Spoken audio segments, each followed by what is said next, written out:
জাতিসংঘের সাধারণ পরিষদের ৮০তম অধিবেশনে মার্কিন প্রেসিডেন্ট ডোনাল্ড ট্রাম্প জ্বালাময়ী বক্তব্য দিয়েছেন। তার বক্তব্যে যুদ্ধ ছাড়াও অভিবাসন ইস্যু উঠে এসে এ সময় তিনি একাধিক রাষ্ট্রের নীতির সমালোচনা করে তাদের তুলোধুনো করেছেন।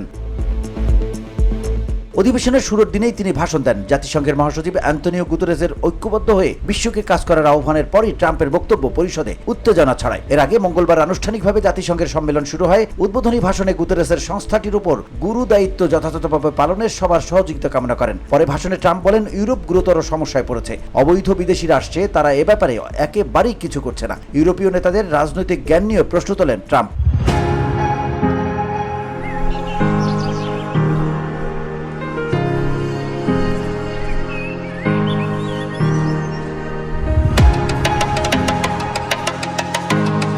তিনি লন্ডনের মেয়র সাদিক খানকে তীব্র আক্রমণ করে বলেন, তিনি ভয়ানক মেয়র, তারা শরিয়া আইনে যেতে চায়। আপনি একটি ভিন্ন দেশে আছেন, আপনি তা করতে পারবেন না। বিবিসির প্রতিবেদনে বলা হয়, যদিও সাদিক খান লন্ডনকে শরিয়া আইনের আওতায় আনার কোনো পরিকল্পনা ঘোষণা করেননি, ট্রাম্প কি উল্লেখ করছেন তা স্পষ্ট নয়।